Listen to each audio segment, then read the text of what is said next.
সিয়া ঘরে বসে কাজ করছিল এন্ড তখনই হিয়ন গাড়ি করে ওখানে আসে এন্ড হিয়নের আসার পর পরে সিয়া ওর ফেরোমন ফিল করতে পারে আরো বোঝা যায় যে হিয়ন চলে এসেছে।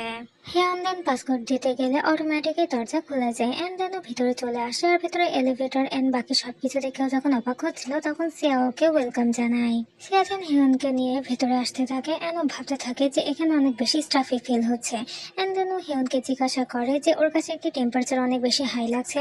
হিয়ন তখন বলে যে না, সব ঠিকঠাকই আছে। দেন সিয়া ভাবতে থাকে তাইলে হয়তোবা ও নিজেই যার মনে হচ্ছে যে ও হিটে চলে গেছে।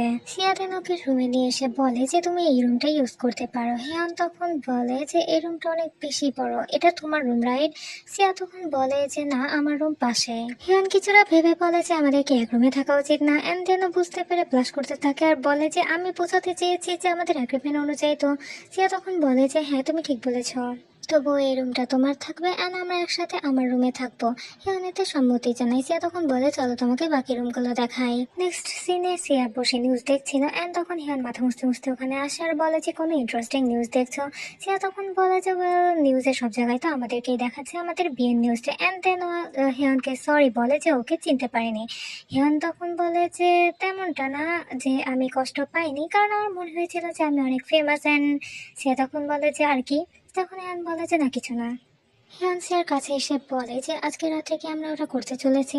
সিয়া তখন ওর হাত ধরে বলে যে এটা আমাদের কর্তব্য, তুমি যদি চাও আমি কেমনে মানা করতে পারি তোমাকে।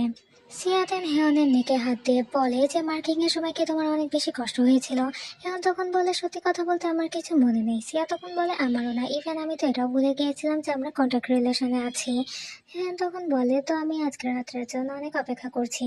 নেক্সট ডে সিয়া যখন হিয়নকে হেড দিচ্ছিল তখন হিয়ন অনেক বেশি ইমপ্রেসড হয়ে যায় আর ও বারবার ওকে মানা করতে থাকে। বাট সিয়া হিয়নকে টিজ করেই যাচ্ছিল কারণ ওর এই ব্যাপারটা অনেক বেশি এক্সাইটিং মনে হচ্ছিল।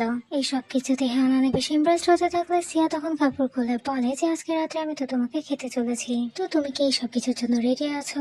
হিয়ন তখন ব্লাশ করতে থাকে আর বলে হ্যাঁ। এন্ড দেন নেক্সট সিনে সকাল হয়ে যায় যেখানে সিয়া ঘুমিয়েছিল এন্ড ফোনের আওয়াজে ওর ঘুম ভেঙে যায়। সিয়া দেন ফোন উঠালে ওর কাজিন ওর উপরে চিল্লাইতে থাকে এন্ড সিয়া বলে যে আই এম সরি, আমি দ্রুতই আসছি। সিয়া দেন ভাবতে থাকে যে 8টা বেজে গিয়েছে, আমি এখন অব্দি ঘুমিয়েছিলাম, সাধারণত তো আমি 6টা থেকে কাজে পৌঁছে যাই। দেন ওর কাল রাতের কথা মনে পড়তে থাকে যেখানে হিয়ানোকে বারবার থামতে বলছিল কিন্তু সিয়া তো পুরো আউট অফ কন্ট্রোলই হয়ে গিয়েছিল এন্ড এতে হিয়ান অনেক বেশি কান্না করতে থাকে। সিয়া দেন ভাবতে থাকে যে আমার নিশ্চয়ই মাথা খারাপ হয়ে গেছে, আমার ওর খেয়াল রাখার কথা, তার বদলে আমি ওকে কাঁদিয়ে দিয়েছি। এন্ড দেন আবার বুঝতে পারে অনেক লেট হয়ে যাচ্ছে, তো ভাবে যে ও দ্রুত এখন কাজে যেতে হবে।